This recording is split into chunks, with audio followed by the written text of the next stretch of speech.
They found Marcus Sullivan's home surrounded by cartel vehicles at dawn, the sleek black SUVs encircling his modest Texas ranch like vultures preparing to feast. The Nuevo Leon cartel thought they were dealing with an easy target, a disabled Marine veteran living alone on the outskirts of Shadow Creek Valley.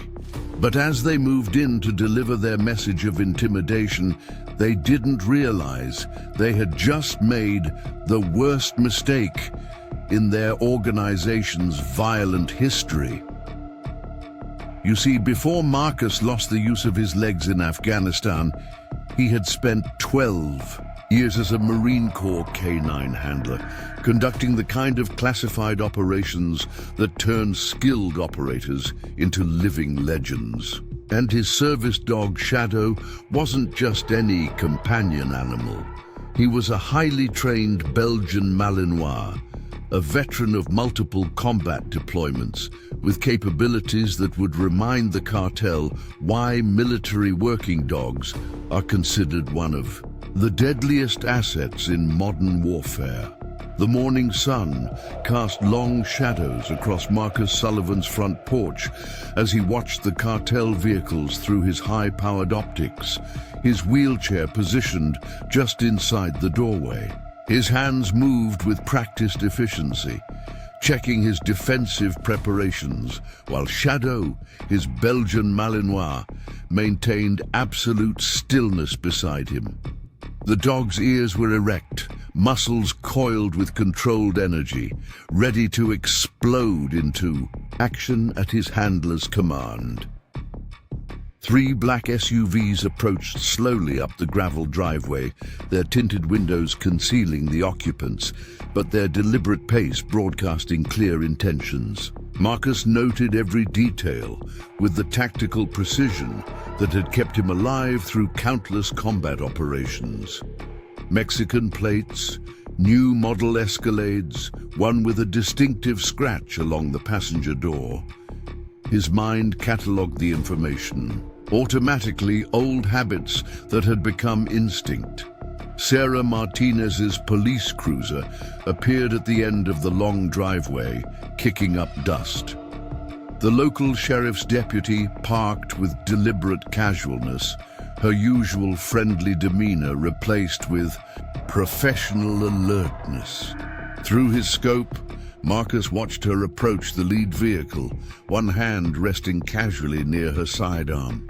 "Morning, gentlemen," her voice carried across the property, maintaining an outward calm that Marcus recognized as carefully controlled tension. "We don't usually see traffic out here this early." The lead vehicle's window lowered smoothly, revealing a man in an expensive suit that screamed cartel money. Official business officer, nothing that concerns local law enforcement. Marcus's jaw tightened almost imperceptibly as he recognized the voice. Diego Ramirez, the Nuevo Leon cartel's regional enforcer. Their paths had crossed before, during an operation in Kandahar that officially never happened. Shadow's ears twitched at the sound, the dog's training allowing him to maintain perfect stillness despite his heightened alertness. Sarah's response was interrupted by the arrival of another vehicle, James Cooper's ranch truck appearing through the morning haze, the elderly rancher parking with careful precision. His weathered face showed concern as he approached, ignoring the cartel vehicles. "Marcus!" Cooper called out, his voice carrying the weight of urgent news. "They're buying up properties, 3 ranches sold this week, way above market value. Cash. Offers no one in their right mind would refuse." "The Hendersons?" Marcus asked, though he already knew the answer. "Signed yesterday. But that's not the worst part." Cooper's voice dropped lower. "Miller tried to hold out. This morning his barn burned down. Police are calling it electrical, but..." Marcus's hand moved to Shadow's head, feeling the slight tremor in the dog's muscles that indicated detected threats. The Belgian Malinois training allowed him to process multiple potential hostiles while maintaining absolute discipline. "Sarah," Marcus called out, his voice carrying the quiet authority that had commanded respect in combat zones across the world. "Check their credentials, then head back to town. Tell Martinez we've got visitors." "I don't like leaving you alone here," Sarah started to protest. "Go." Marcus's voice was firm but gentle. "Remember what we discussed. If anything happens, Protocol 3. As Sarah retreated to her cruiser, the cartel vehicles completed their encirclement of the property. Marcus counted 6 men emerging, their movements showing military training beneath expensive clothes. Shadow's muscles tensed imperceptibly, combat instincts assessing each threat. Ramirez approached the porch, a practiced smile failing to mask the predatory intent in his eyes. "Mr. Sullivan, we have a business proposition to discuss." Marcus remained silent, letting them wait. He had learned long ago that true power never rushes to prove itself. Shadow maintained his position, giving no indication of his lethal capabilities. "Not interested in selling," Marcus finally responded, his voice carrying the kind of quiet certainty that made even hardened men pause. "I don't think you understand." Ramirez's smile didn't waver, but his eyes hardened. "We're not actually asking. This valley is changing. Progress, you might say. Smart people adapt, others..." He glanced meaningfully at Miller's ranch in the distance, where smoke still rose from the burned barn. Now, Marcus turned, meeting Ramirez's gaze. Something in his eyes made the cartel enforcer step back involuntarily. The flat, calculating stare of a predator assessing prey. Shadow's ears twitched, picking up subtle changes in body language that humans would miss. "Let me be clear." Marcus's voice carried the kind of quiet authority that makes even hardened men listen. "This property isn't for sale. Not now, not ever. Whatever you're planning for this valley, you should reconsider." Ramirez recovered quickly, anger replacing his momentary uncertainty. "Accidents happen, Mr. Sullivan, especially to stubborn people who don't understand business. It would be a shame if something happened to slow you down even more than you already are." The threat hung in the air like smoke, but instead of fear, Marcus felt a familiar calm settling over him. The same stillness he used to feel before.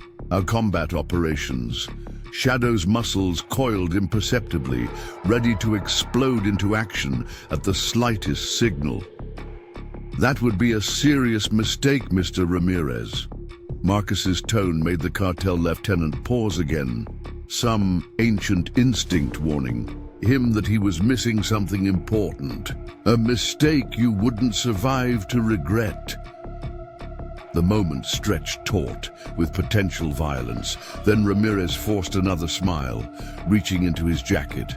Marcus's hand moved slightly closer to his wheelchair's armrest, but Ramirez withdrew only a business card.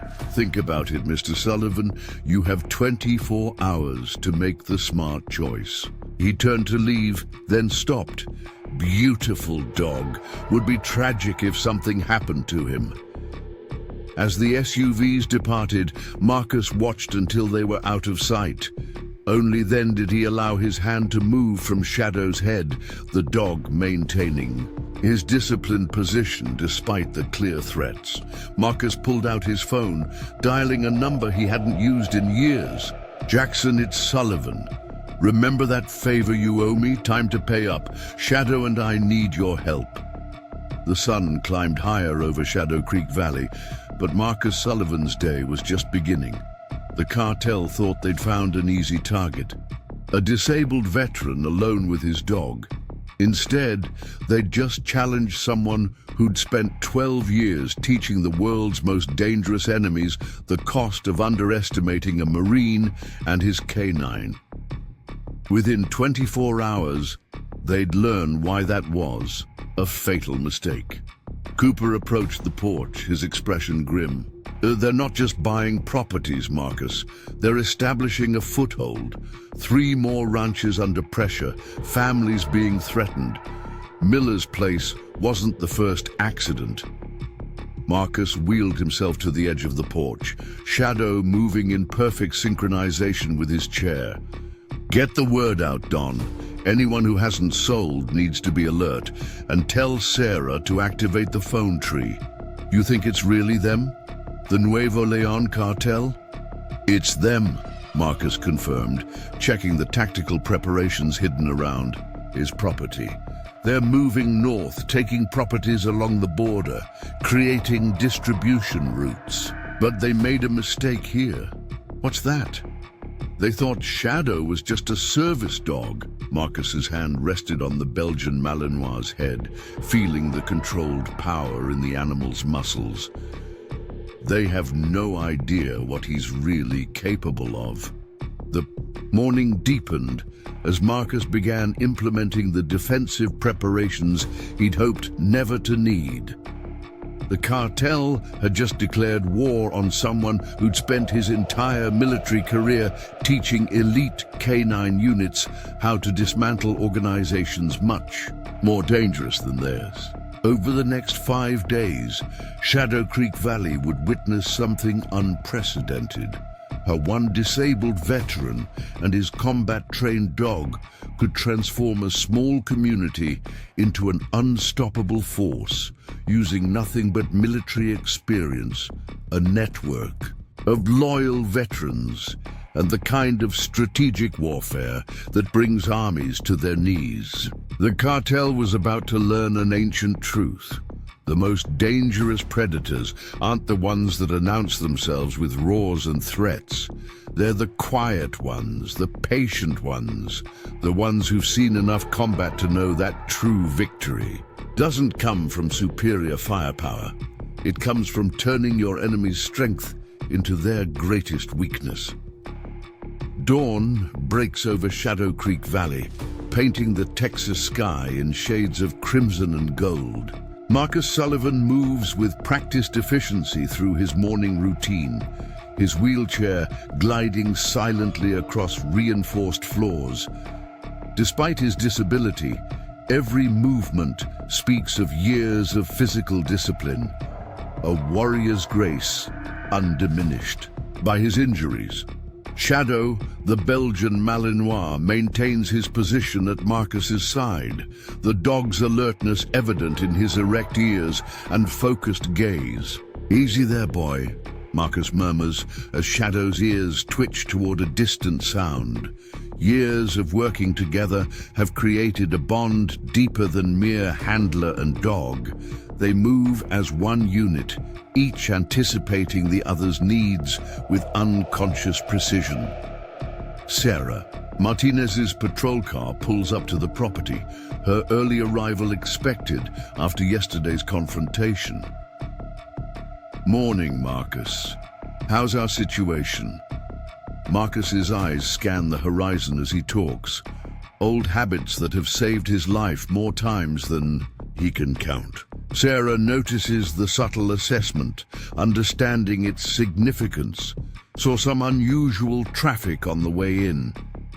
2 black SUVs heading toward town, not our usual morning visitors. Marcus's expression doesn't change, but his mind catalogues the information with military precision. Description? Tinted windows, new models, Mexican plates. One had a cracked taillight passenger side. James Cooper's ranch truck appears at the end of the driveway, the elderly rancher parking with unusual urgency. Shadow's ears prick forward, but he maintains his disciplined position. "Marcus, you need to hear this," Cooper calls out, approaching the porch. "They're moving faster than we thought. 2 more ranches sold this morning, way above market value, cash offers no one could refuse." "The Wilsons?" Marcus asks, though he already suspects the answer. "Signed an hour ago. But there's more." Thompson tried to hold out, They broke his irrigation system last night. Police are calling it vandalism, but we all know better. Marcus's jaw tightens almost imperceptibly. He knows this pattern, has seen it in other parts of the world. First come the offers, then the accidents, then the violence. Sarah, check the perimeter, then head into town. Don's right. This isn't normal business. He turns to Cooper. Tell Helen to activate the phone tree. Anyone who hasn't sold needs to be on high alert. You think it's really happening? Sarah asks, her hand unconsciously moving toward her service weapon. They're really trying to take over the valley? Marcus's response is interrupted by the sound of approaching vehicles, 2 black SUVs rolling up his driveway with the kind of confident slowness that speaks of assumed authority. Shadow's muscles coil imperceptibly, combat training taking over. Sarah, Cooper, get inside. Use the back door. Call Martinez. Tell him we've got visitors. Marcus. Sarah starts to protest. Go! Remember what we discussed. If anything happens, Protocol 3.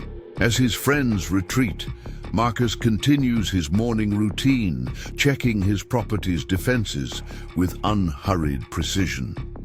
His seemingly simple ranch suddenly reveals its tactical advantages.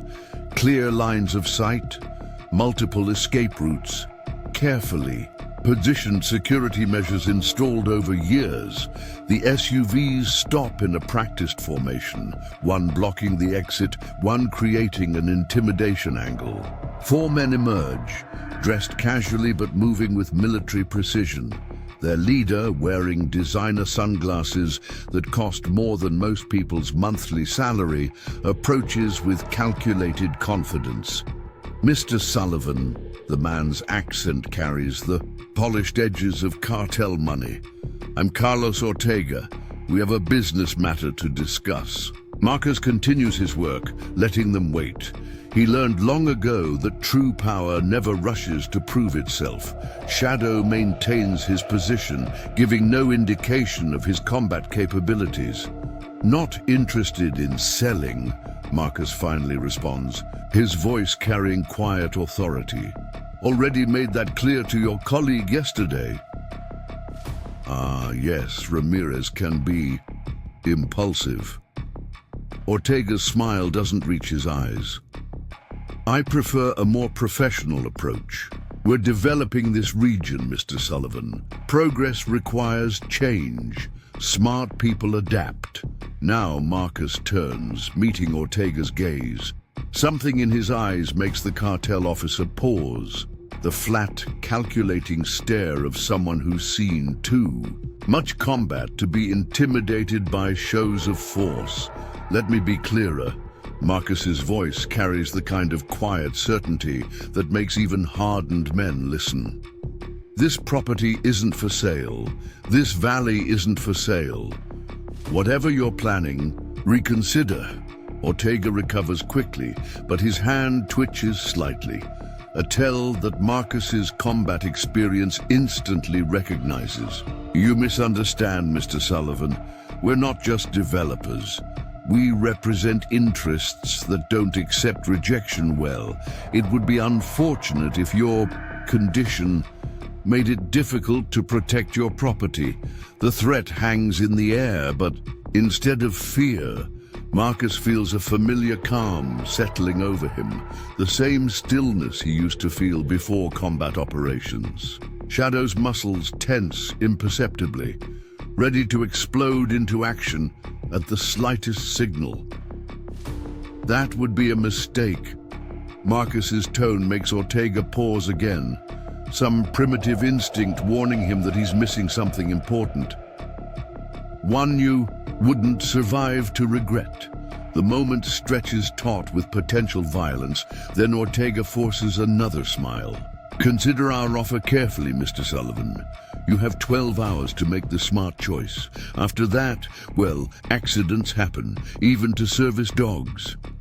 As the SUVs depart, Marcus watches until they're out of sight, his tactical mind already processing multiple scenarios. Shadow maintains his alert position, years of combat training evident in his disciplined stillness. Through his property's hidden security system, Marcus monitors 3 more cartel vehicles, establishing surveillance positions around his ranch. They think they're being subtle, parking behind scrub brush and natural barriers, but to someone with his training, they might as well be broadcasting their locations with flares. His phone vibrates, a signal from Sarah that she's reached the sheriff's office safely. Another message from Cooper confirms the phone tree is activated. The valley's residents are on alert, but Marcus knows the cartel's next move will come soon. They've shown their hand too openly, which means they're either confident or desperate. Neither option bodes well. Inside his reinforced house, Marcus accesses a hidden room behind his study. The space reveals years of preparation, tactical gear, communications equipment, and most importantly, specially designed K9 combat hardware. Shadow follows him in, the dog's demeanor changing subtly as he recognizes the familiar equipment. "They don't think you're just a service dog, boy," Marcus murmurs, checking Shadow's custom tactical vest. Time to remind them why military K9s are considered force multipliers. A series of encrypted messages arrive from his old unit contacts.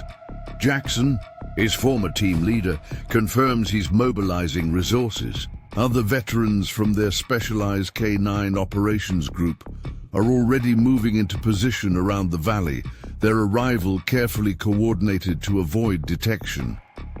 Marcus studies satellite imagery of the valley, his tactical mind identifying key positions and potential choke points.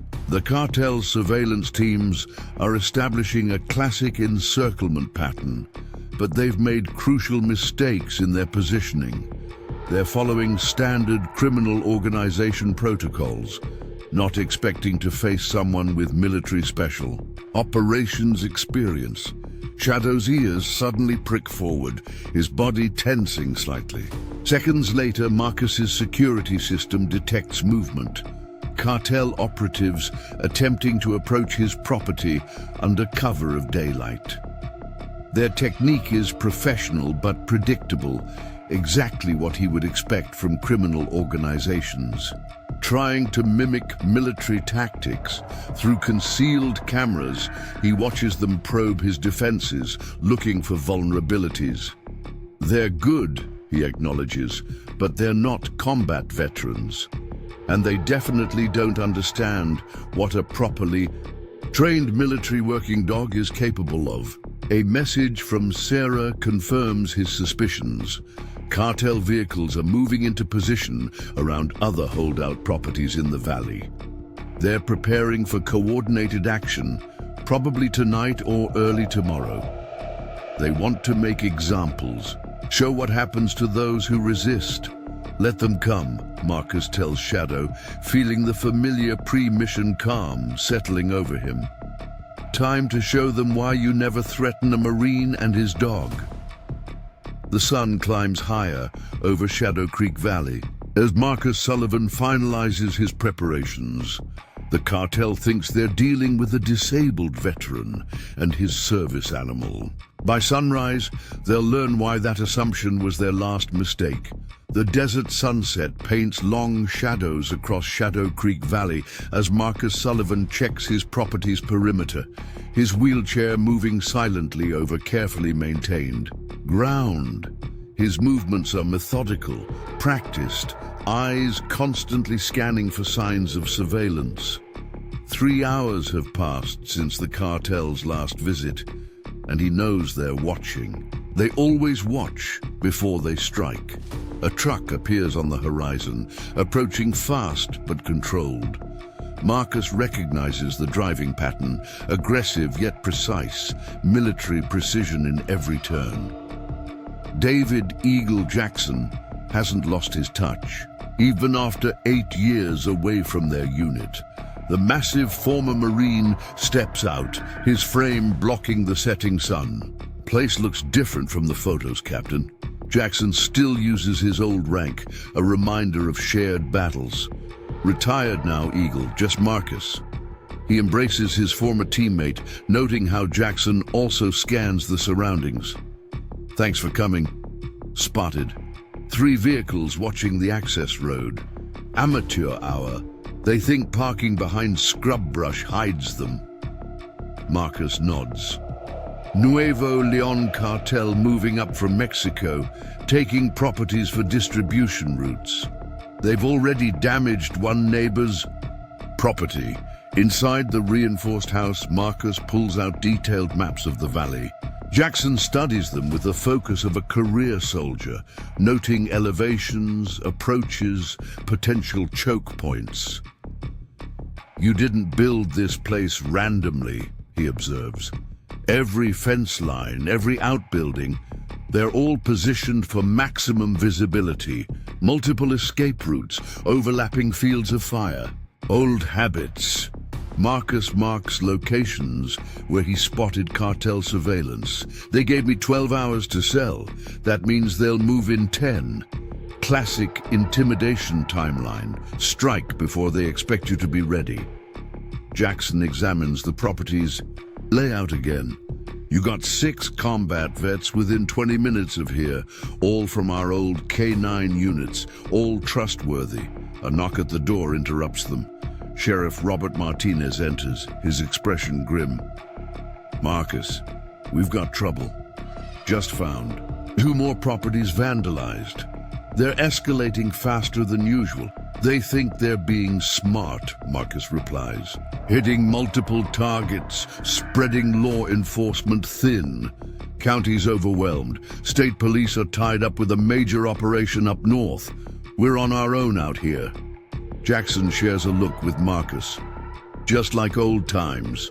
Sarah Martinez's truck roars up the drive, the deputy clearly agitated.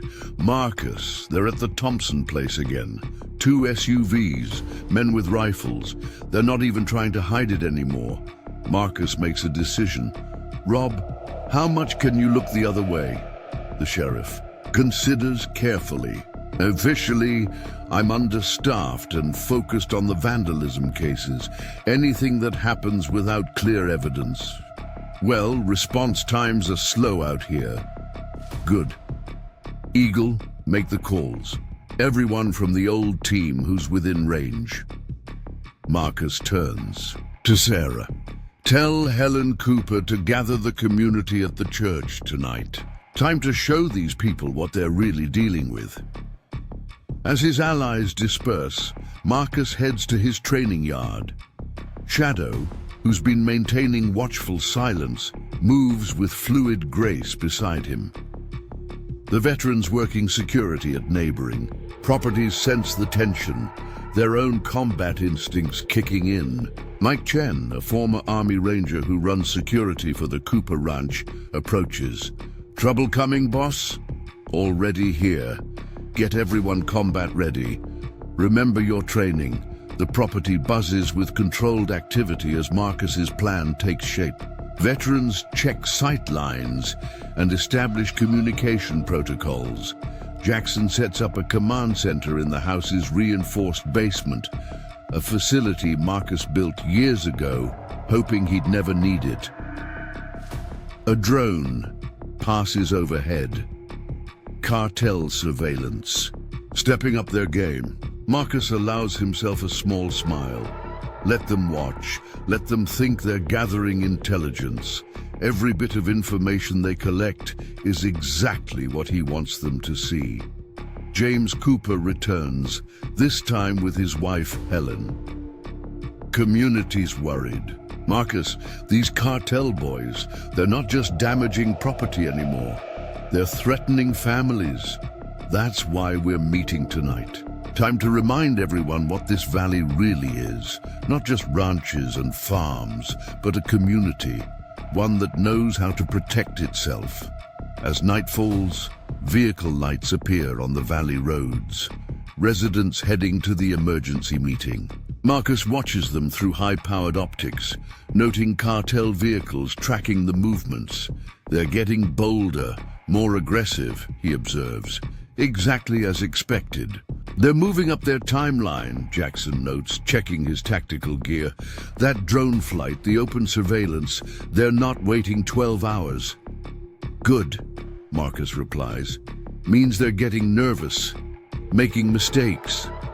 Sarah returns. From her patrol, her deputy's gear now supplemented with tactical equipment. Just like old times? Better, Marcus answers.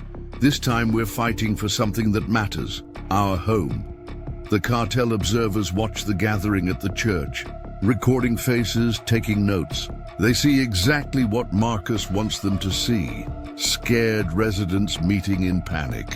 What they don't see is the veterans strategically positioned throughout the valley, or the specialized K9 equipment being quietly distributed. A call comes in from one of Marcus's lookouts. More cartel vehicles arriving from the south, heavily armed men moving under cover of darkness. They're preparing for something big, right on schedule, Marcus notes. Jackson checks his weapons. Team ready? Like we never stopped operating. Everyone's in position, awaiting your order. Marcus studies the tactical display showing cartel movements. Everything is proceeding according to his plan.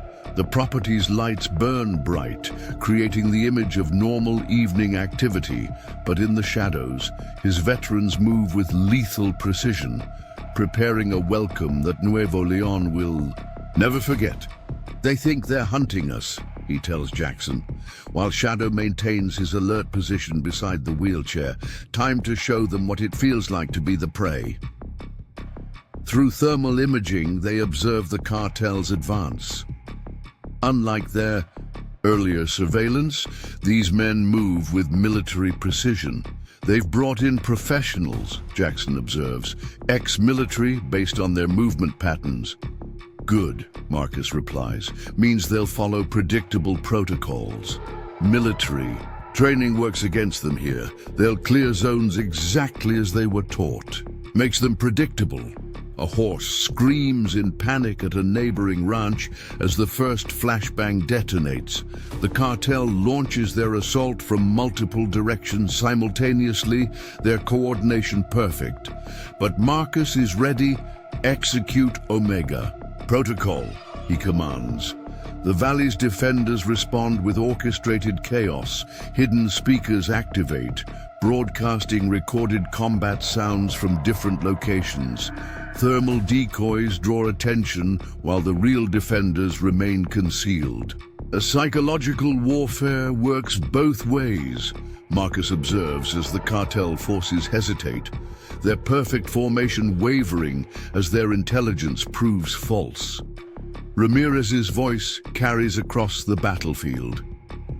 Impressive setup, Captain Sullivan. Your reputation in special operations was well earned. Marcus freezes. That information wasn't public. Remember Kandahar 2015? Ramirez continues. You shut down our entire operation. Never knew who did it until now. You were cartel back then? Marcus broadcasts back. Thought you were still military. Same skills, better pay. That operation cost me 2 years of work. Time to return the favor. The cartel forces attack with renewed intensity, their movements now focused on specific targets. They're hurting us, Jackson warns, pushing us toward that creek bed. Mike Chen, a former Army Ranger who runs security for the Cooper Ranch, approaches. Trouble coming, boss? Already here. Get everyone combat ready. Remember your training. The property buzzes with controlled activity as Marcus's plan takes shape. Veterans check sight lines and establish communication protocols. Jackson sets up a command center in the house's reinforced basement, a facility Marcus built years ago, hoping he'd never need it. A drone passes overhead. Cartel surveillance. Stepping up their game, Marcus allows himself a small smile. Let them watch. Let them think they're gathering intelligence. Every bit of information they collect is exactly what he wants them to see. James Cooper returns, this time with his wife Helen. Community's worried. Marcus, these cartel boys, they're not just damaging property anymore, they're threatening families. That's why we're meeting tonight. Time to remind everyone what this valley really is.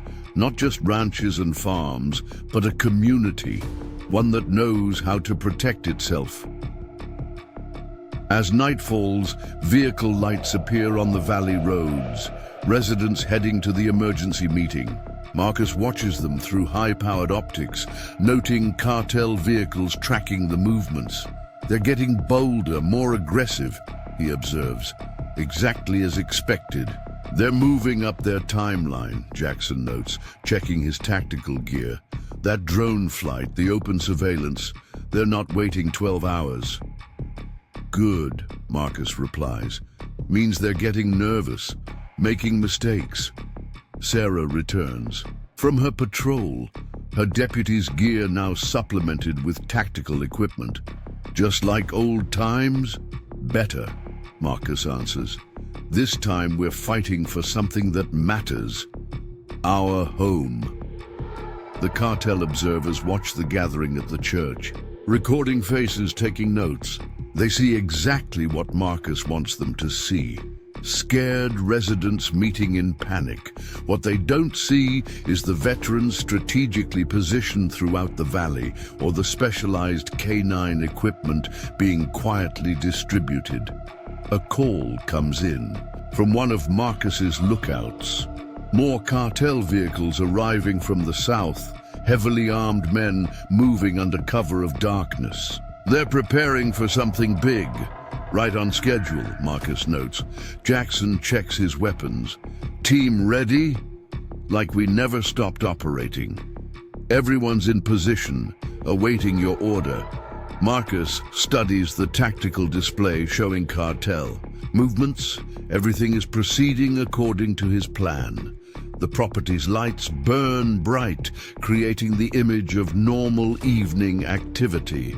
But in the shadows, his veterans move with lethal precision, preparing a welcome that Nuevo Leon will never forget. They think they're hunting us, he tells Jackson, while Shadow maintains his alert position beside the wheelchair. Time to show them what it feels like to be the prey. Through thermal imaging, they observe the cartel's advance. Unlike their earlier surveillance, these men move with military precision. They've brought in professionals, Jackson observes, ex-military, based on their movement patterns. Good, Marcus replies, means they'll follow predictable protocols. Military. Training works against them here. They'll clear zones exactly as they were taught. Makes them predictable. A horse screams in panic at a neighboring ranch as the first flashbang detonates. The cartel launches their assault from multiple directions simultaneously, their coordination perfect. But Marcus is ready. Execute Omega. Protocol, he commands.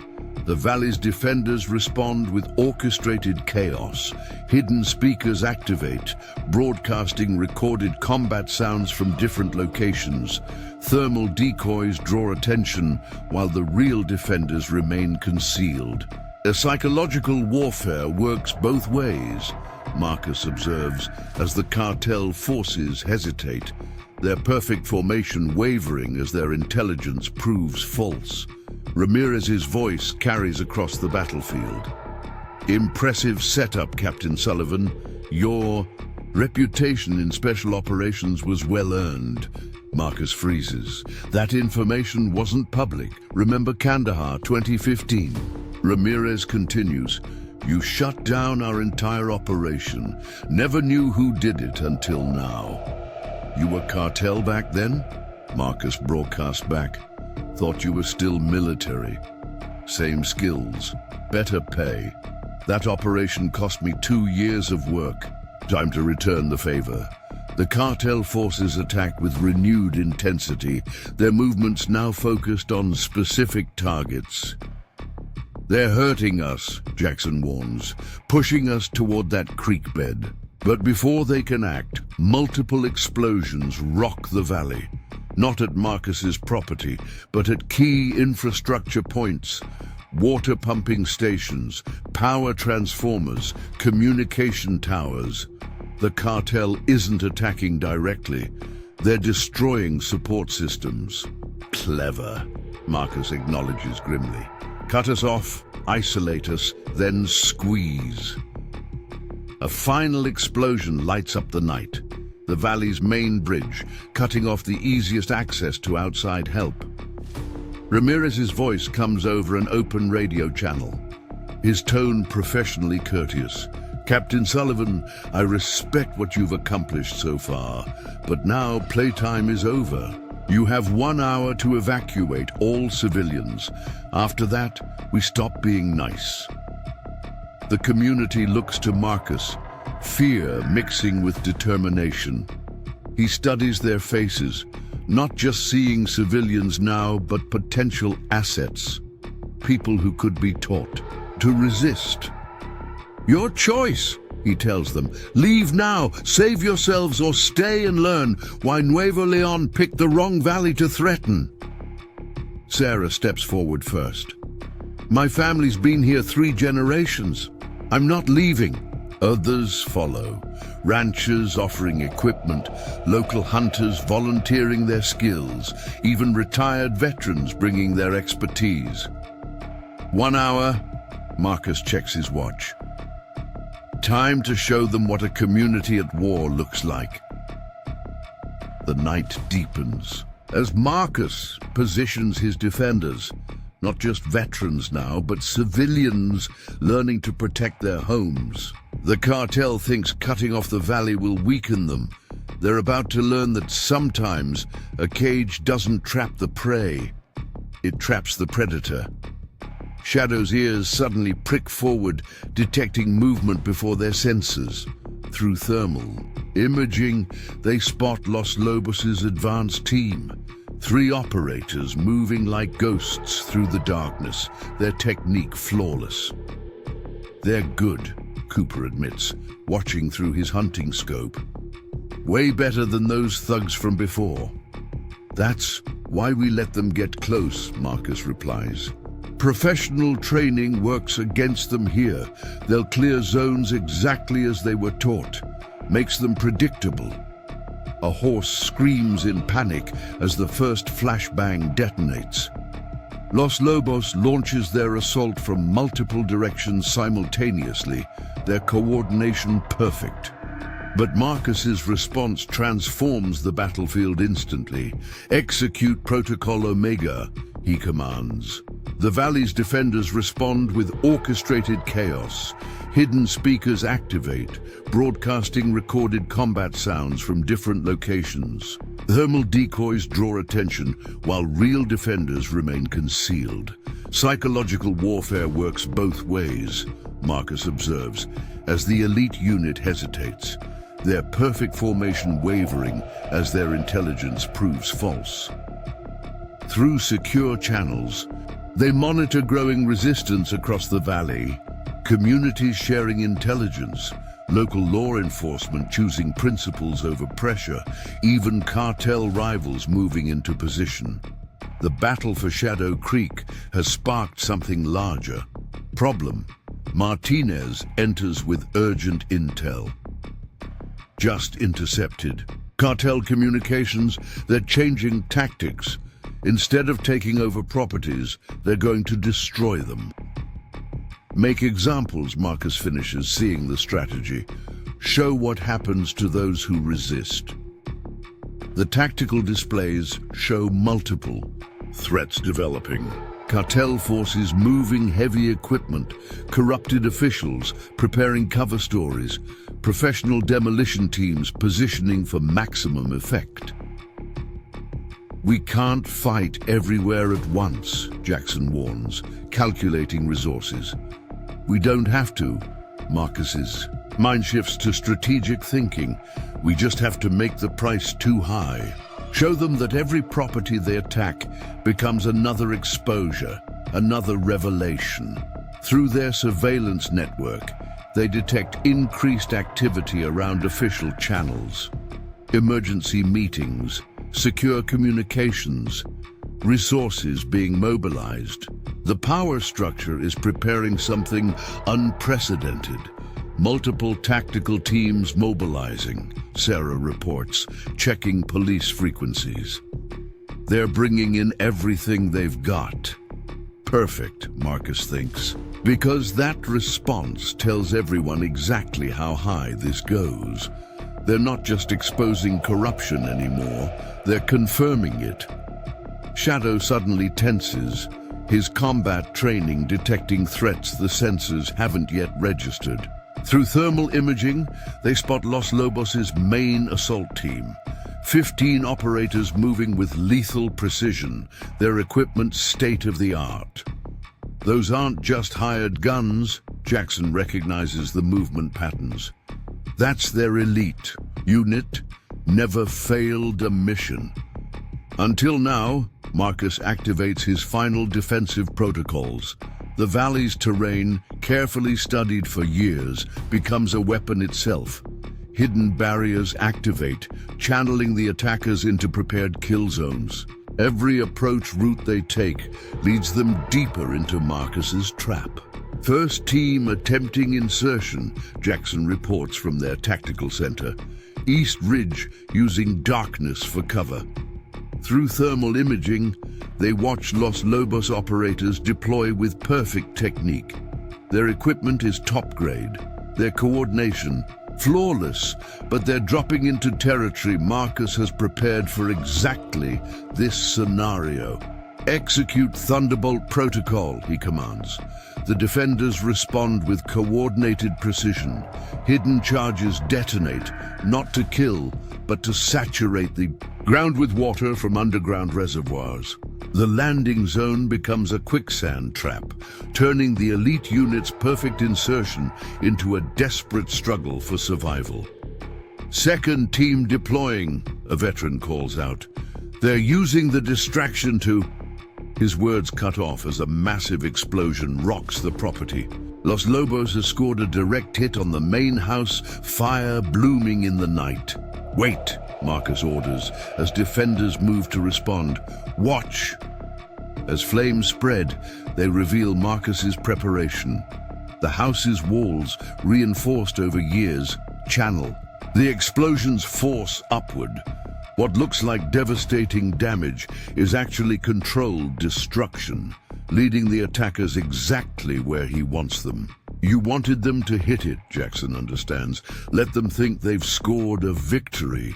People get careless when they think they're winning, Marcus confirms, especially professionals.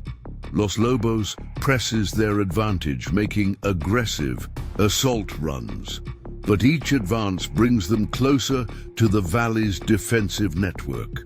Their sophisticated equipment becomes a liability against Marcus's knowledge of the terrain. Movement at the west entrance catches their attention. Through the chaos, a figure emerges, tall, distinguished, wearing tactical gear that costs more than most cars. Ramirez himself has arrived to oversee the operation.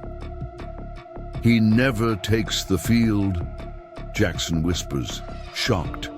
Never risks himself, personally, unless he's carrying something too important to trust to subordinates, Marcus finishes. He studies Ramirez's movements, noting the tactical case handcuffed to his wrist. What's in the case? Evidence files, Sarah suggests.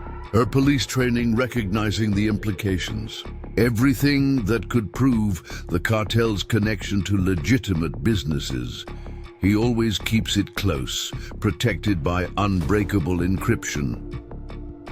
A plan forms in Marcus's mind, but before he can act, another explosion rocks the property. This time, the target is the Thompson Ranch, where the hostages are held. The building erupts in flames, trapping civilians inside. No! Sarah runs toward the inferno, other defenders following.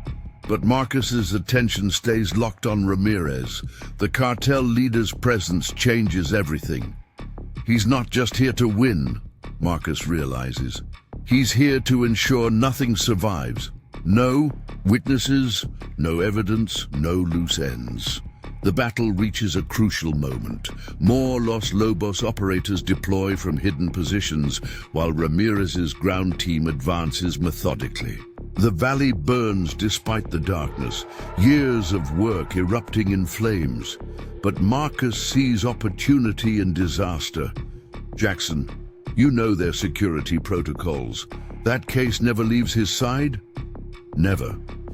The encryption key is biometric. Only his fingerprints and retinal scan can open it. Then we don't need the case. Marcus's voice carries deadly purpose. We need him. Shadow's muscles tense as he senses his handler's intent. The Belgian Malinois has been waiting, maintaining perfect discipline despite the chaos. Now his combat.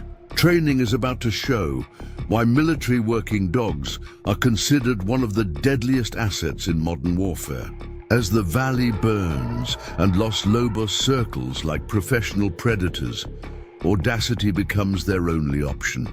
Because sometimes the only way to defeat overwhelming force is to do exactly what your enemy thinks is impossible, even if it costs you everything you're fighting to protect.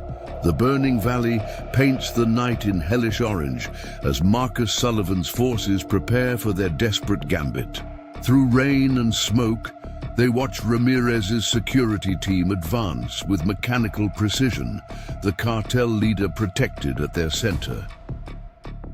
Shadow maintains absolute stillness beside Marcus's wheelchair, the Belgian Malinois' muscles coiled with lethal potential. His personal guards are former Israeli special forces, Jackson explains, checking his tactical gear. They don't just protect him, they predict threats, eliminate them before they develop. That's their weakness, Marcus replies, making final adjustments to Shadow's combat harness. They're looking for professional attacks, organized resistance, not complete insanity. Hit them from all sides at once, Sarah finishes, understanding the plan. Overwhelm their ability to predict threats. Lightning reveals Marcus's forces moving into position. Veterans, local defenders, even experienced hunters, all coordinating for one massive strike. Los Lobos continues their assault, creating perfect cover for what's coming. Status on the Thompson Ranch? Marcus asks through his radio. Most hostages evacuated through the tunnels, Cooper responds. But James and Mike, they went back in. For the children, neither made it out. The news hits hard, but Marcus channels his grief into cold focus. More friends lost, more reason to end this tonight. All units execute Thunder Run. Remember, we only need Ramirez. Everything else is secondary. The attack begins with devastating suddenness. While Los Lobos focuses on destroying properties, Marcus's people strike from multiple directions simultaneously. The security team's perfect formation suddenly becomes a liability, trapping them in their own defensive protocols. Contact front, a guard shouts in Hebrew, spinning to engage threats that seem to come from everywhere at once. The storm and smoke make it impossible to determine numbers, turning Marcus's limited forces into an apparent army. Ramirez remains calm, his expensive tactical gear gleaming wet in the firelight. Maintain discipline, he orders in perfect English. They're desperate, making mistakes. But Marcus's attack isn't desperate. It's precisely calculated chaos. Years of training together let his people coordinate without direct communication. each team's actions supporting the others perfectly. East Team breach, Jackson commands. Veterans throw smoke grenades, not to conceal their approach, but to force the security team to switch to thermal imaging. The next phase triggers instantly. Mounted spotlights activate, their powerful beams reflected and multiplied by the smoke. The guards' thermal equipment becomes worse than useless, leaving them fighting blind. They're not just attacking, Jackson realizes, watching through tactical displays. They're herding us, using our own formation against us. Ramirez recognizes the trap too late. His security team's tight formation, designed to protect him from conventional attacks, has become a cage. Each time they try to expand their perimeter, precisely placed fire forces them to contract again. Clever, Ramirez admits, his voice carrying genuine admiration. Using our strengths against us. But you forget, I don't need to win. I just need to survive long enough for Los Lobos to finish their work. As if on cue, the elite unit begins another assault run, but this time, something's different. Their formation is ragged, their approach hesitant. They're losing control, Jackson observes. The valley's defenses are too strong, the terrain too treacherous. A massive lightning strike illuminates the entire battlefield, followed instantly by deafening thunder. One Los Lobos team banks hard, fighting sudden turbulence, their perfect coordination shattered by the valley's natural defenses. Pattern Sierra, Marcus commands.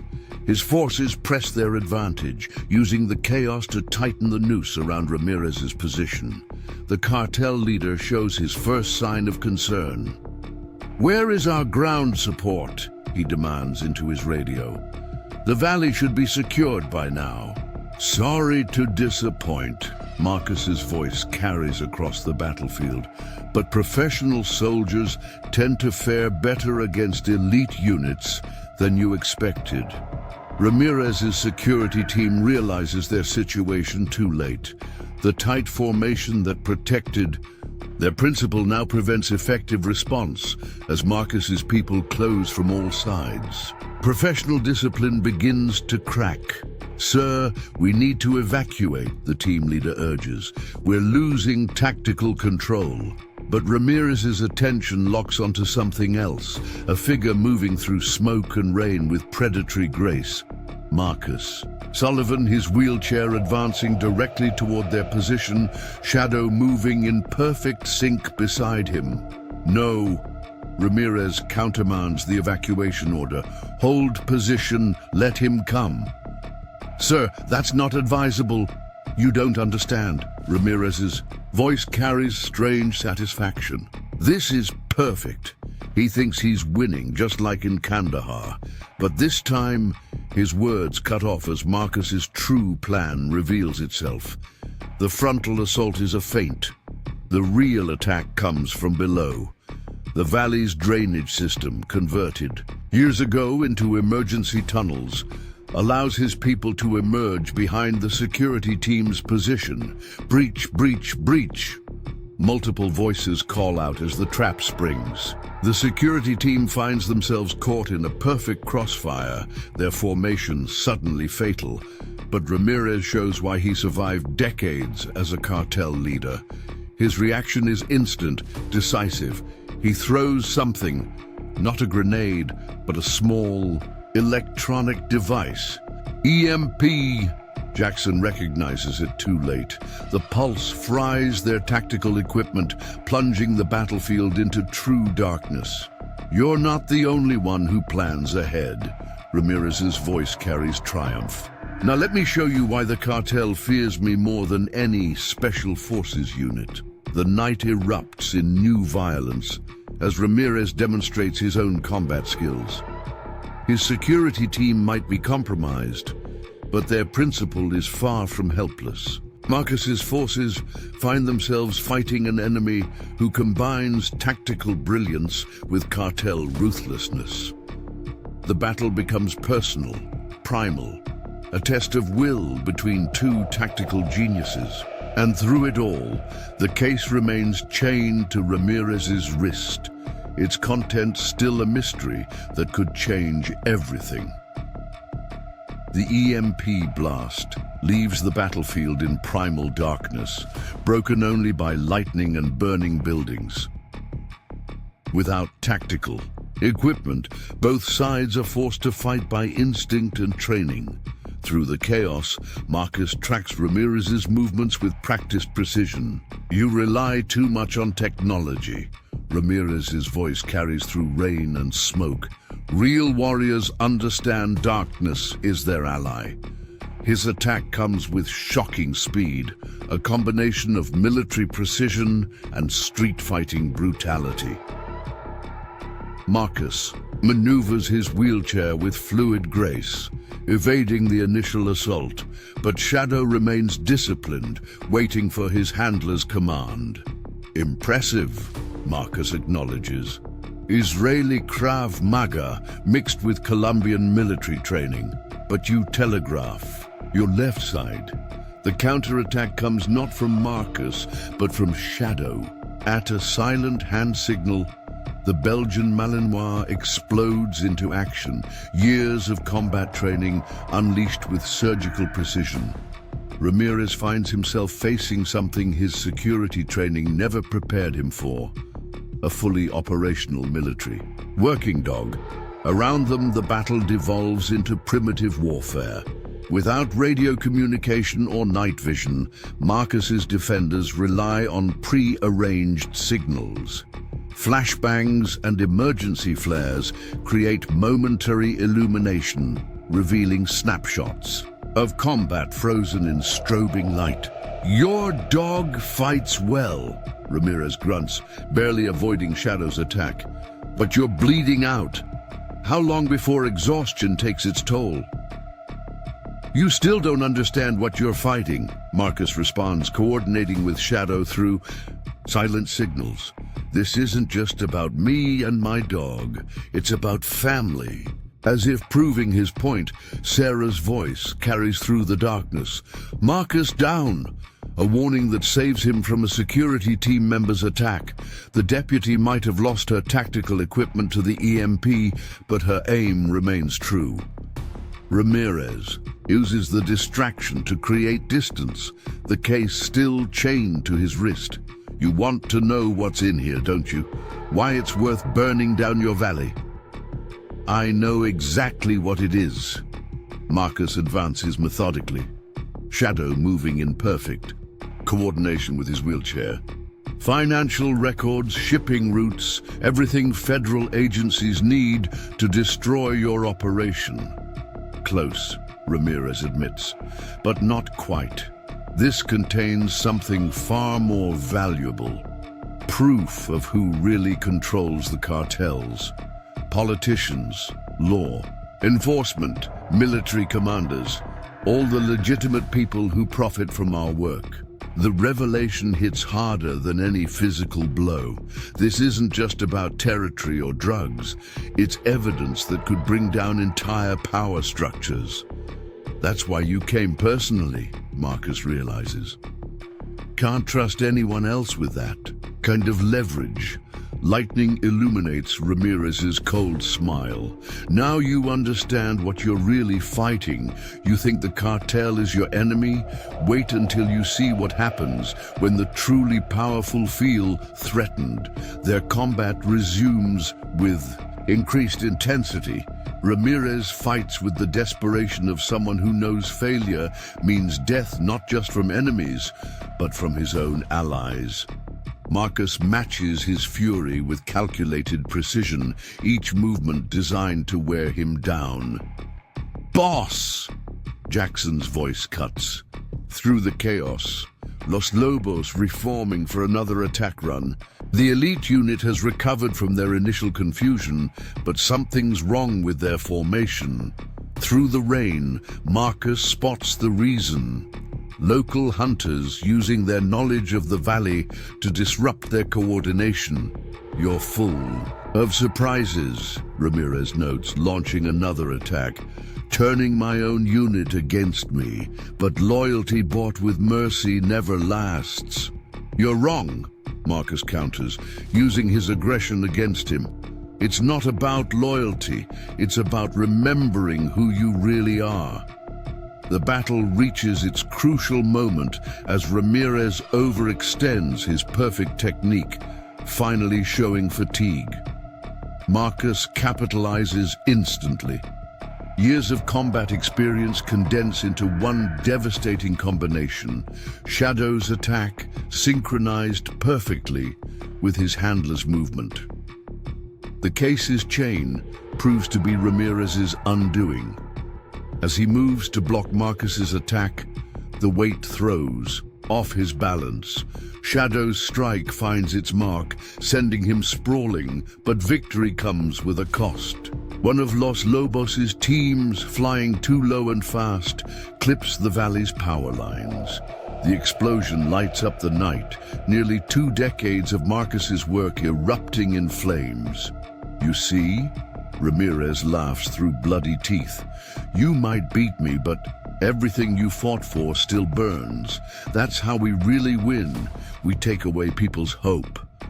Marcus positions his wheelchair over him, rain washing blood from both their faces. Wrong again.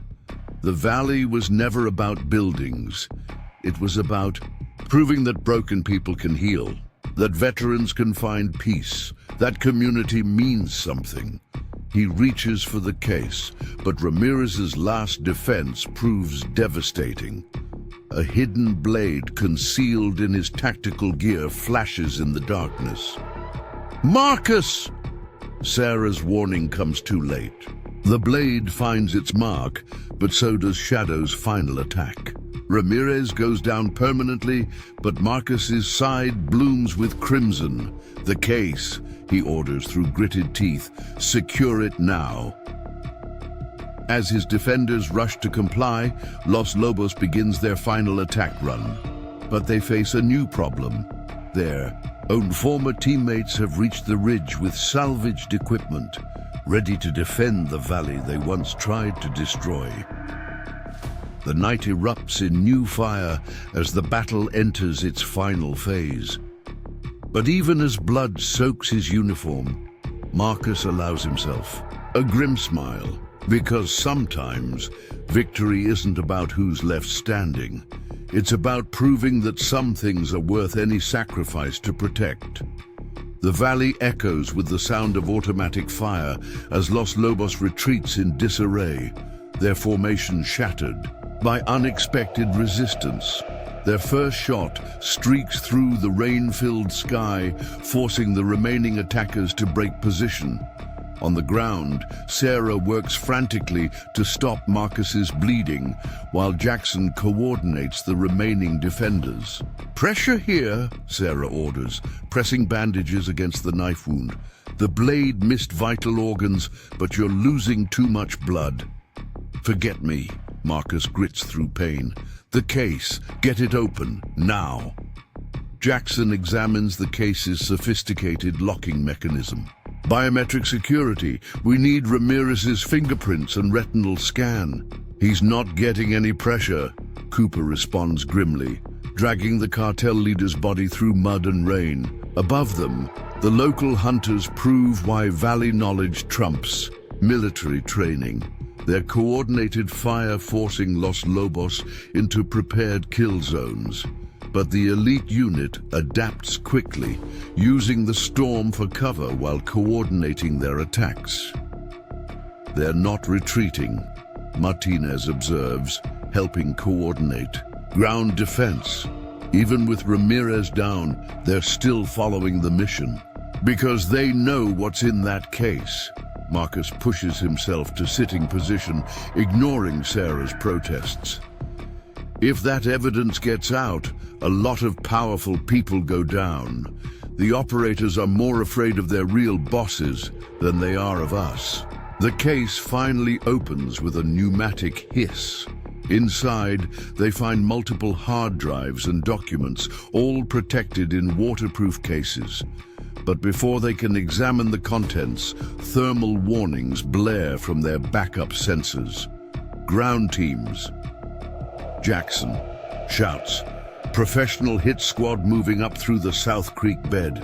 Through emergency flares and lightning flashes, they spot the new threat. Cartel reinforcements, soldiers saved for this final push. Unlike Los Lobos, these men move with cold precision, using the storm and chaos for cover. They're not here to win, Cooper warns, reloading his rifle. Just to destroy the evidence. Scorched earth protocol. Marcus forces himself to stand. Years of combat experience helping him push through the pain.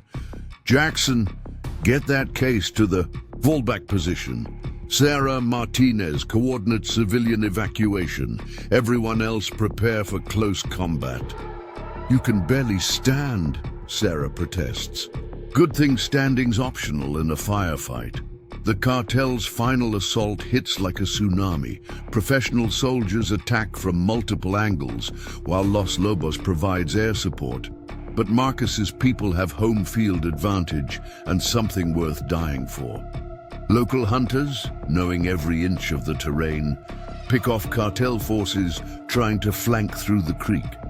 Veterans demonstrate why combat experience trumps tactical theory. They're pushing hard toward the evidence, Sarah reports, firing precise shots from cover.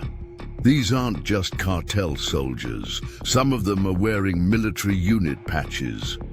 Black Ops, Marcus confirms, spotting familiar movement patterns. Someone's borrowed official assets for unofficial work. The revelation confirms the case's importance. This isn't just a cartel operation anymore. It's a desperate attempt by powerful forces to bury their secrets.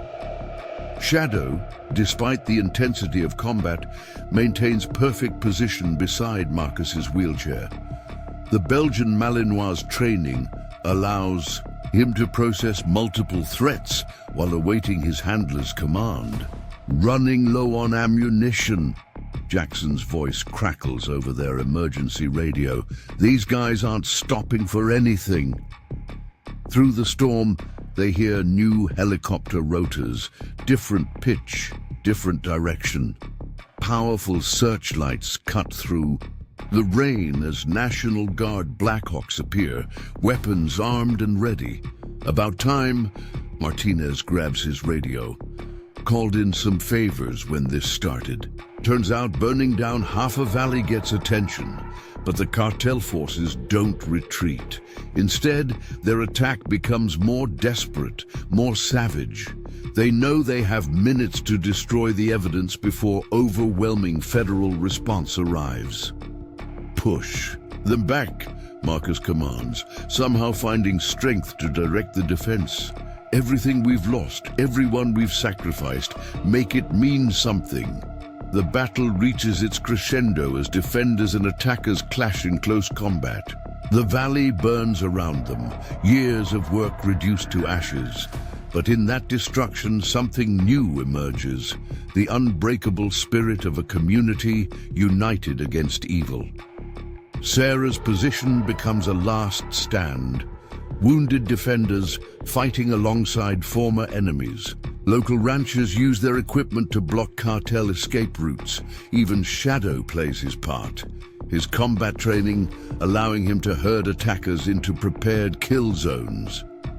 Federal units 5 minutes out, Martinez reports.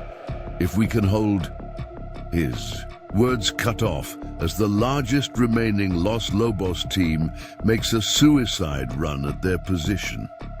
Jackson, out of ammunition, can only watch as it bears down on them. But someone else has been watching too. Through the storm comes the distinctive sound of a Barrett .50 caliber rifle. Cooper, forgotten in the chaos, demonstrates why he was the valley's best marksman before retirement. The shot is impossible. Through rain and wind at a moving target in near darkness, but sometimes impossible is just what happens when failure isn't an option. The helicopter's cockpit shatters, The aircraft veers away, systems failing, pilot dead or incapacitated. Itigi crashes into the ridge where Cartel ground forces were regrouping, turning their rally point into an inferno. Like you taught us, Marcus. Cooper's voice carries satisfaction. Sometimes one perfect shot beats 1,000 rounds of suppressing fire. The tide turns as federal forces approach. But Marcus knows the real victory isn't in survival or even the evidence they've secured. It's in proving that some things can't be broken by violence or corrupted by money. Sometimes the strongest weapon isn't firepower or tactical brilliance. Sometimes it's simply refusing to let evil win. Through their thermal imaging, they watch the remaining cartel forces retreat, their professional discipline shattered by unexpected resistance. Los Lobos, the unit that never failed a mission, disappears into the storm, leaving their dead and wounded behind. Multiple agencies incoming, Martinez reports, monitoring radio traffic. FBI, DEA, state police, everyone wants a piece of this. Let them come, Marcus replies, his voice hoarse from smoke and exertion. The truth comes out, all of it. Sarah approaches with fresh medical supplies. You need a hospital. That wound can't wait. Too much happening here. Through the morning, they watch federal teams documenting evidence. Shell casings, burned out vehicles, bodies of cartel soldiers, each piece telling part of the story. But some agents seem more interested in containing information than preserving it. They're trying to control the narrative, Jackson observes, as several agencies argue over jurisdiction. Make this about a simple drug operation, not corruption in high places. A group of federal agents approaches, led by a man whose expensive suit screams bureaucrat, but whose movements show military training. Assistant Director Camden, FBI, he announces. We'll take custody of that case now. National security concerns. Interesting choice of words, Marcus replies, considering half. The names in that case are supposed to be securing the nation. Camden's expression hardens. You have no idea what you're dealing with. The political implications are exactly why this goes public. Marcus cuts him off. Too many good people died protecting that evidence. Their sacrifice means something. The day confrontation draws attention from other agencies. Lines are being drawn. Those who want truth versus those serving other masters. But before tensions can escalate, an unexpected voice carries across the ruins. Let them handle it, Cooper calls out. Local ranchers and farmers have gathered, their expressions showing quiet determination. This valley's seen enough fighting. Time for healing. The community's presence changes the dynamic. Federal agents realize they're not just facing wounded veterans, but an entire population ready to stand together. The truth will come out one way or another, Camden finally orders. Secure the evidence, all of it, by the book. His glance at Marcus carries grudging respect. You've started something here. Better make sure it was worth the cost. As federal teams begin detailed investigation, Marcus's defenders help wounded comrades. Former enemies work alongside locals, their shared battle creating unexpected bonds. Sarah coordinates with arriving medical teams, turning what's left of the main house into a triage center. What happens now? Martinez asks, watching helicopters evacuate critical casualties. The valley's a war zone. Half the properties are destroyed. We rebuild, Marcus states with absolute certainty. Everything they burned, everything they broke, we make it stronger. Show them why destroying something doesn't destroy its spirit. Through the morning, more valley residents arrive. They bring food, supplies, heavy equipment for clearing debris. The community that stood together in battle now stands together in recovery. Shadow maintains his position beside Marcus's wheelchair, the Belgian Malinois' alertness undiminished despite hours of combat. His presence reminds everyone that some partnerships transcend mere training. They become something deeper, stronger, unbreakable. Found something, Jackson approaches with a mud-covered object. The property's sign, somehow surviving the destruction. Thought you'd want this. Marcus takes it carefully, wincing at the movement. The wooden placard is scorched but still readable. Shadow Creek Valley, where warriors find peace. Appropriate, Sarah comments, finishing another. Wounded defenders treatment. Peace survives even in darkness. The morning sun rises higher as Shadow Creek Valley begins its recovery. Marcus's property lies in ruins, but he sees something more powerful emerging from the ashes, not just buildings and fences, but the unbreakable spirit of a community that refused to be broken. Sometimes the greatest victory isn't in winning the battle. It's in showing that some things are worth any price to defend. And beside him, Shadow maintains his vigilant watch, a living symbol that the strongest bonds are forged not in comfort, but in standing together against the darkness. Afternoon sun beats down on Shadow Creek Valley as bulldozers clear debris from Marcus's property. He supervises from a makeshift command center, his injured side making movement difficult but not impossible. Shadow maintains his position beside the wheelchair, the Belgian Malinois' alertness undiminished despite the previous night's battle. 3. More investigators arrived, Jackson reports, returning from perimeter check. Credentials look perfect, but their weapons handling shows special operations training. Someone's inserting cleaners into the federal teams. Let them watch, Marcus replies, studying blueprints for reconstruction. Every agent they send here is one we can identify, track their communications, trace them back to their real handlers. Sarah approaches with fresh bandages and concern. Your wounds still seeping, should be in a hospital. Not letting them isolate me. The moment I leave, paperwork appears, evidence vanishes, witnesses change stories. Through tactical feeds, they monitor multiple threats. Not cartel gunmen now, but lawyers with injunctions, regulators with sudden concerns, banks discovering paperwork issues. The battlefield has shifted from physical to bureaucratic. They're trying to freeze our assets, Martinez reports, hanging up his phone. Counties suddenly discovering code violations, unpaid permits, anything to stop reconstruction. Already handled, Marcus responds. Jackson, show them. His former teammate activates a laptop, revealing transferred accounts and new corporations. Everything's under different ownership now, legitimate businesses, clean paperwork. Let them chase paper trails that lead nowhere.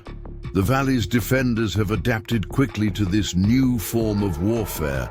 Veterans apply tactical thinking to legal challenges. Local hunters spot surveillance teams. Even the wounded contribute from their hospital beds. Their visible injuries making it harder for authorities to downplay what happened. Federal press conference in an hour. Sarah arrives with intel. They're pushing the official story. Routine drug bust, property damage from resisting suspects. No mention of corruption or the case. Perfect. Marcus's smile shows predatory satisfaction. Means the evidence is hurting the right people. Time to push back. He nods to Cooper, who starts making calls. Within minutes, local media arrives. Small outlets the feds can't control. They broadcast images of destruction, interview witnesses, document evidence before it can disappear. They'll try to discredit us, Jackson warns from his secured position. Make us look like vigilantes, criminals who got lucky. Let them try. Sarah's voice carries quiet strength. Every veteran here has a story. Every local knows what really happened. Truth doesn't need government approval.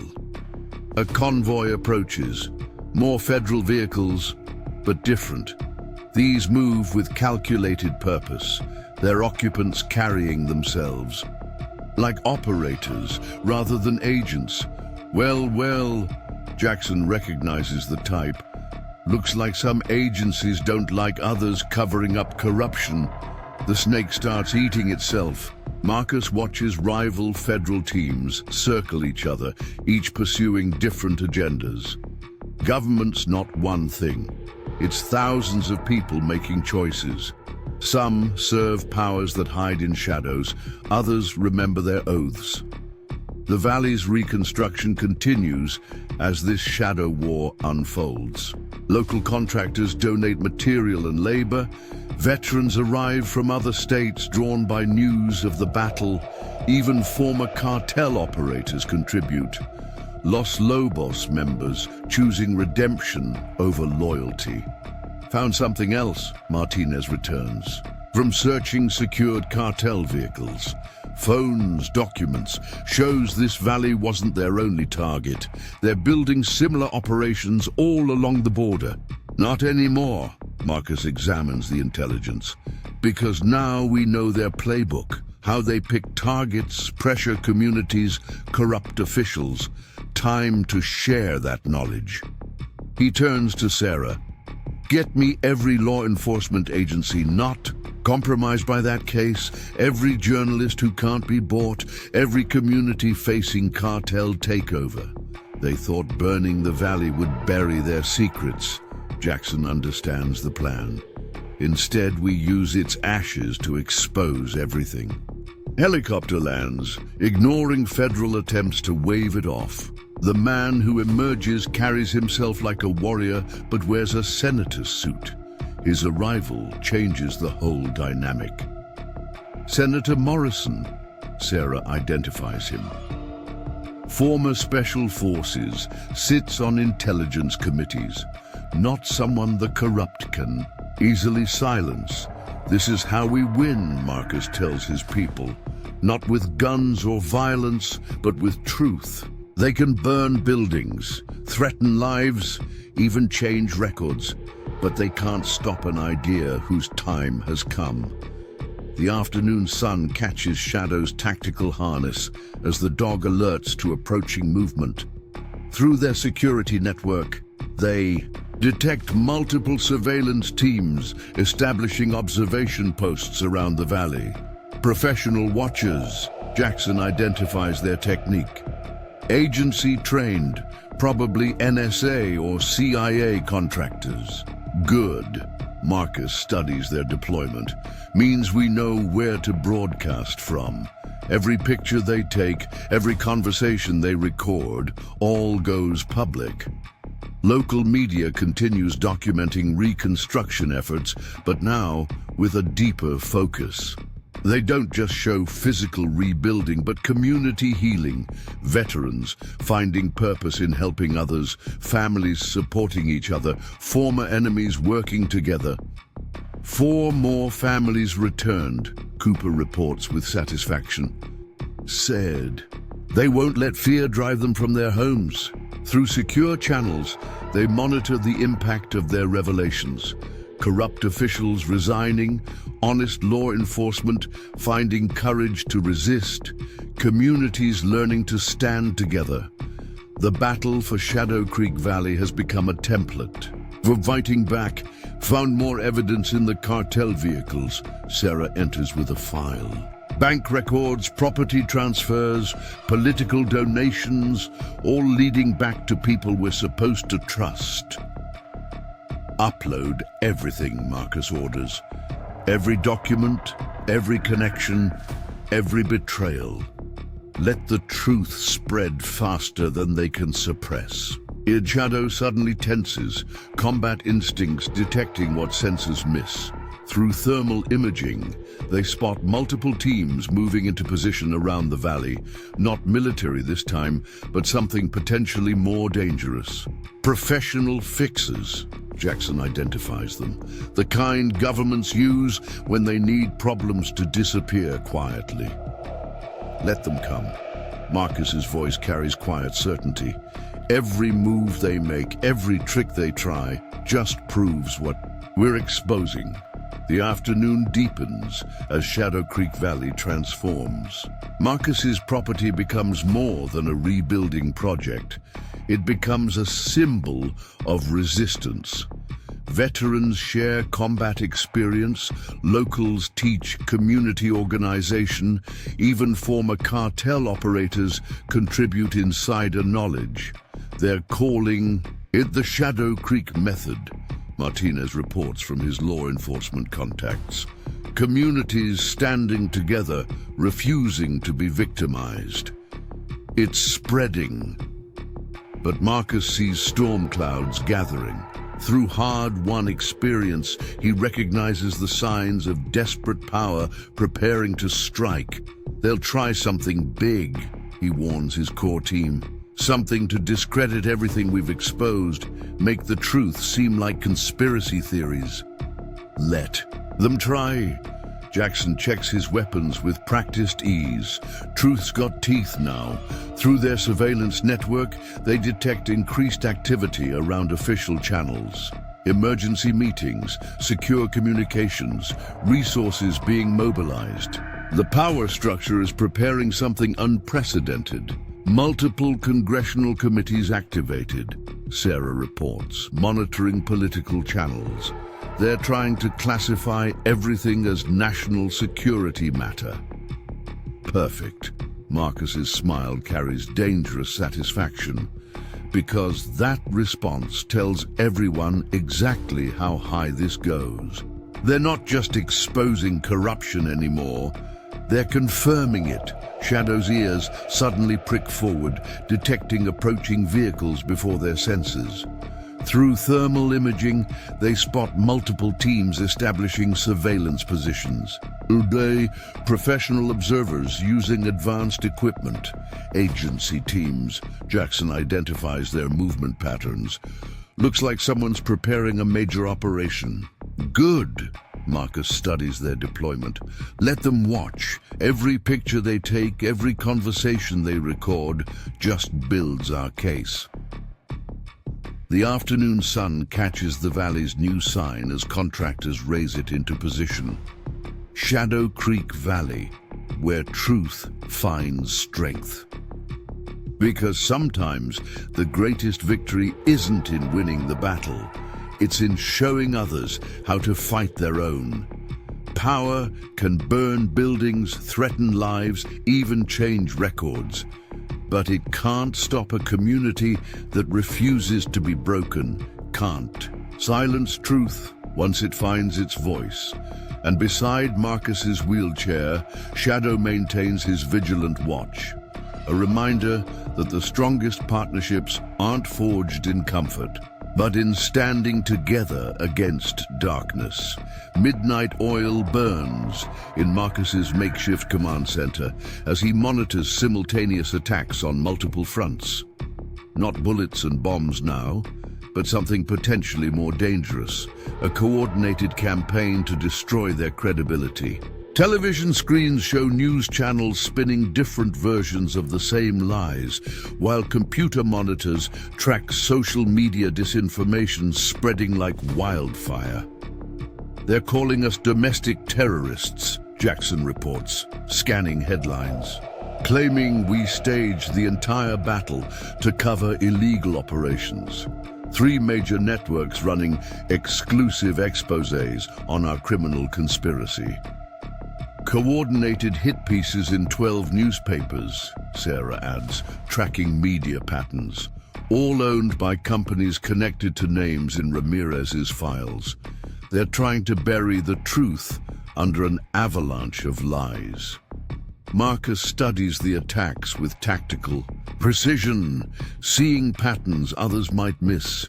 Shadow maintains alert position beside his wheelchair, the Belgian Malinois' combat training allowing him to detect threats beyond human perception. Notice the timing, Marcus points out. Each story breaks exactly when it can do most damage. They're not just spreading disinformation, they're weaponizing it. Martinez enters with medical reports that reveal another front in this war. 3 more witnesses hospitalized with unexpected complications. Doctors can't explain their symptoms, but I recognize the signs. Sophisticated poison, probably military grade. The Valley's defenders have adapted to this new form of warfare. Veterans trained in combat now guard against digital attacks. Local hunters spot surveillance teams attempting to gather compromising footage. Even Shadow's presence serves a strategic purpose. His visible service dog vest giving lie to claims of illegal paramilitary training.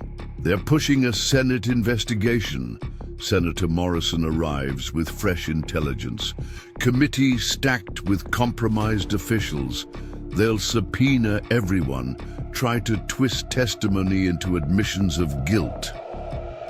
Let them. Marcus's voice carries dangerous certainty, because every question they ask opens doors we want opened. Every witness they pressure becomes another chance to expose truth. Through secure channels, they monitor growing resistance across the country.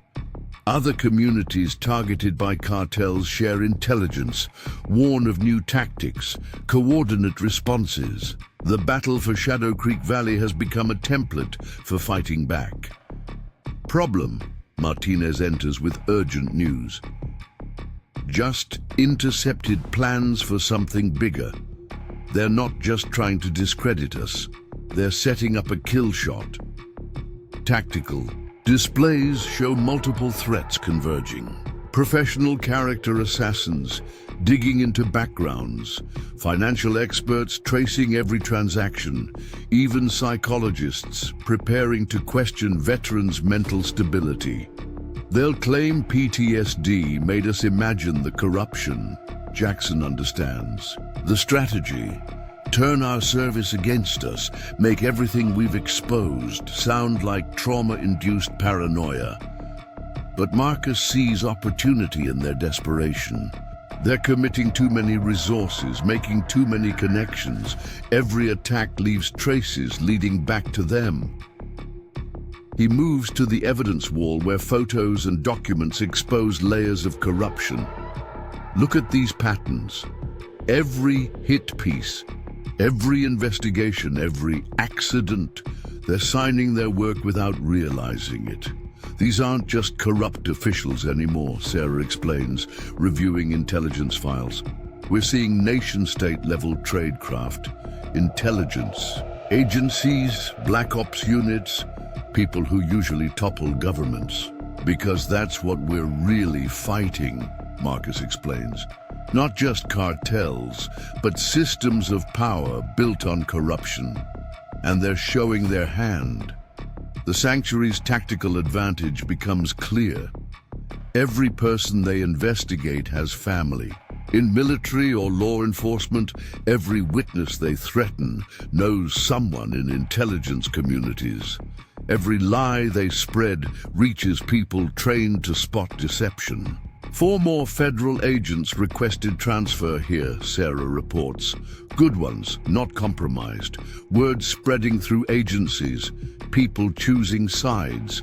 Cooper returns from coordinating Valley security. These men and women arriving, they're not just bringing combat experience, they're bringing evidence from other operations, other cover-ups. Everything connects. Marcus outlines his counter-strategy, applying military precision to information warfare, not just defending against accusations, but using each attack to expose bigger truths. Every investigation becomes a chance to reveal more corruption. Every attempt to silence witnesses creates new testimony. They're calling in markers, Senator Morrison warns. Friendly judges suddenly retiring, honest prosecutors reassigned. They're trying to clear the legal battlefield. Too late. Marcus's smile carries predatory satisfaction.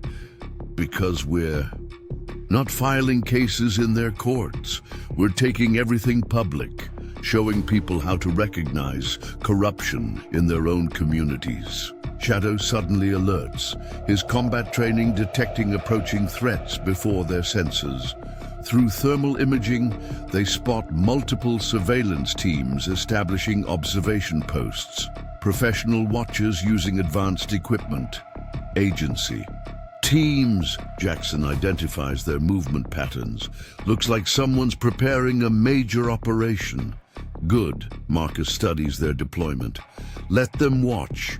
Every picture they take, every conversation they record, just builds our case. The midnight hours deepen as Shadow Creek Valley prepares for what's coming. Because sometimes the greatest victory isn't in exposing evil. It's in teaching others how to recognize and resist it in their own lives. Incoming priority alert. Jackson calls out, multiple executive agencies mobilizing. Whatever they're planning, it's happening soon. Good. Marcus checks defensive positions that now serve mainly as information-gathering posts. Let them bring their worst, because this time we're not just fighting for one valley. We're fighting for every community they've tried to control. And this time, Sarah adds, understanding the strategy, we know exactly who they are and how they operate. The night deepens as Shadow Creek Valley prepares for its greatest challenge. Because sometimes the most important battles aren't fought with guns or bombs. They're fought with truth, courage, and the unshakable determination to stand against corruption no matter the cost. Through their surveillance network, they detect increased activity around official channels, emergency meetings, secure communications, resources being mobilized. The power structure is preparing something unprecedented. Multiple congressional committees activated, Martinez reports. Executive orders being drafted. They're trying to shut down all investigation using national security claims. Perfect. Marcus's tactical mind sees the opportunity, because that response tells everyone exactly how high this goes. They're not just exposing corruption anymore, they're confirming it. Sarah brings reports from other communities starting up across the country. Veterans finding new purpose, honest officials gaining courage to resist pressure, local residents learning to protect themselves. This is why they're truly desperate, Marcus tells his core team. Not because we exposed past corruption, but because we're showing people how to prevent future takeovers. They can't stop an idea whose time has come. Shadow's ears suddenly prick forward, detecting movement before their senses. Through thermal imaging, they spot multiple teams establishing surveillance positions, professional observers using advanced equipment, agency teams. Jackson identifies their technique. Multiple units coordinating their coverage. They're preparing something big. Let them. Marcus's voice carries quiet certainty. Every move they make just proves what we're fighting. Every attempt at suppression shows why that suppression has to end. The midnight hour grows deeper as Marcus's defenders prepare for what's coming. Because sometimes victory isn't in defeating your enemy, it's in exposing them so completely that they defeat themselves. Through secure channels, they monitor the impact of their revelations. Corrupt officials resigning, honest law enforcement finding courage, communities learning to stand together. The battle for Shadow Creek Valley has become a symbol of resistance. Found something else. Cooper returns from checking perimeter security. More evidence in the abandoned cartel vehicles, financial records, political connections, everything leading back to people in power. Upload it all, Marcus orders. Every document, every connection, every betrayal. Let truth spread faster than they can suppress it. The night watches pass as Shadow Creek Valley stands guard against corruption. Because sometimes the greatest victory isn't in winning the battle. It's in showing others that the battle can be won. And beside Marcus's wheelchair, Shadow maintains his vigilant watch, a reminder that the strongest partnerships aren't forged in comfort, but in standing together against darkness. Dawn breaks over Shadow Creek Valley as government vehicles converge from all directions. Not military forces this time, but something potentially more dangerous.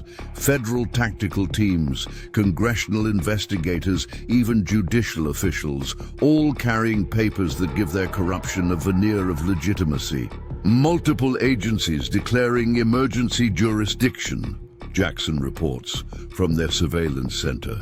Homeland Security, FBI, DEA, all claiming authority to seize evidence and detain witnesses. They're not even trying to hide it anymore, Sarah observes, watching corrupted officials coordinate their approach. Direct orders from the highest levels. They're burning their own cover stories to shut us down. Marcus studies their movements with tactical precision, seeing the desperation behind their show of force. Shadow maintains perfect position beside his wheelchair, the Belgian Malinois' combat training, allowing him to process multiple threats while remaining absolutely still. Look at their formation, Marcus points out. They're not here to investigate. They're here to destroy everything before the truth reaches critical mass. The Valley's defenders have prepared for this moment. Veterans take strategic positions, not with weapons, but with cameras and recording equipment. Local residents gather in peaceful protest, making any violence impossible to hide. Even Shadow's presence serves a purpose, his service dog certification making any aggressive action against Marcus legally questionable. Senator Morrison's been forcibly recalled to Washington, Cooper reports, monitoring political developments. 3 honest judges suddenly facing ethics investigations. They're systematically removing anyone who might help us. Final warning. And from Justice Department, Martinez adds, checking official channels. Either we surrender all evidence and recant testimony, or face immediate arrest for national security violations. Tell them we're ready to present our evidence. Marcus's response carries cold certainty, all of it publicly. Let's see how their security concerns handle daylight. Through their networks, they track multiple forces converging. Not just federal agents, but private security contractors, media teams preparing staged narratives, even medical units ready to declare witnesses mentally unfit. They're going to try to make this look legitimate, Jackson warns. His cartel experience recognizing the tactics, use official authority to destroy evidence, discredit witnesses, make the truth disappear under bureaucracy. That's their mistake. Marcus moves to the tactical display, because every official action leaves a trail. Every order requires authorization. Every person following corrupt commands becomes another link in the evidence chain.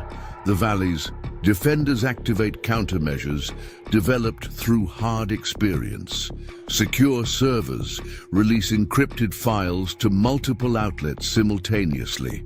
Veteran support networks begin peaceful protests at federal buildings nationwide. Local media broadcasts everything live, making suppression impossible. First teams reaching the outer perimeter, Jackson reports. FBI tactical units in front. They're trying to establish legitimate law enforcement presence before bringing in their real forces. Marcus watches their approach through multiple camera feeds. Notice their body language. These aren't true believers. They're people following orders they don't fully support because real federal agents recognize corruption. Sarah understands. They see the pattern, know when operations aren't what they claim to be. The morning intensifies as officials begin their operation.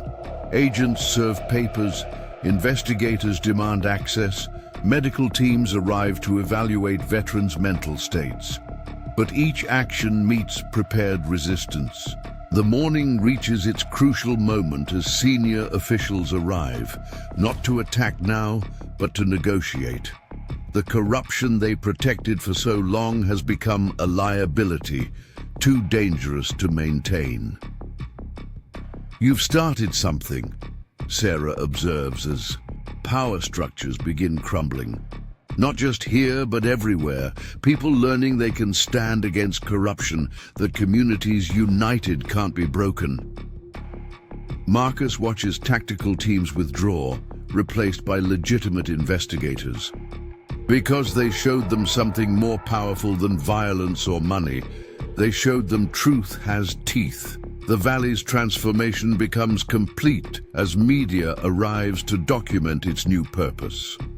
Not just a place for wounded veterans to heal, but a symbol of resistance against corruption. A training center for communities learning to protect themselves. And beside Marcus's wheelchair, Shadow maintains his vigilant watch. A reminder that some partnerships transcend training to become something unbreakable. A symbol of truth's ultimate victory over darkness. As the sun sets over Shadow Creek Valley, Marcus Sullivan watches from his porch as the last federal vehicles depart. The battle that began with cartel intimidation has transformed into something far greater, a nationwide movement of communities standing against corruption. Shadow, ever vigilant, remains at his side, the Belgian Malinois, a living symbol of unwavering loyalty and strength. The valley has become more than a home for wounded veterans. It's now a beacon of hope, a training center where communities learn to protect themselves against corruption and intimidation. Veterans arrive daily, not seeking shelter but knowledge, how to recognize corruption, how to unite their neighborhoods, how to stand together against those who would break them. Marcus's property, though scarred by battle, stands stronger than ever. The new sign reads, Shadow Creek Valley, where truth finds its warriors. Because sometimes the greatest victory isn't in defeating your enemies, it's in showing others they can be defeated. And beside his wheelchair, Shadow maintains his watch, a reminder that the strongest partnerships aren't forged in comfort, but in standing together against darkness. Telling and preparing this story took us a lot of time, so if you are enjoying it, subscribe to our channel. It means a lot to us. Up next, 2 more incredible stories are waiting for you right on your screen. If you enjoyed this one, you won't want to miss them. Just click to watch, and don't forget to subscribe. It would mean a lot.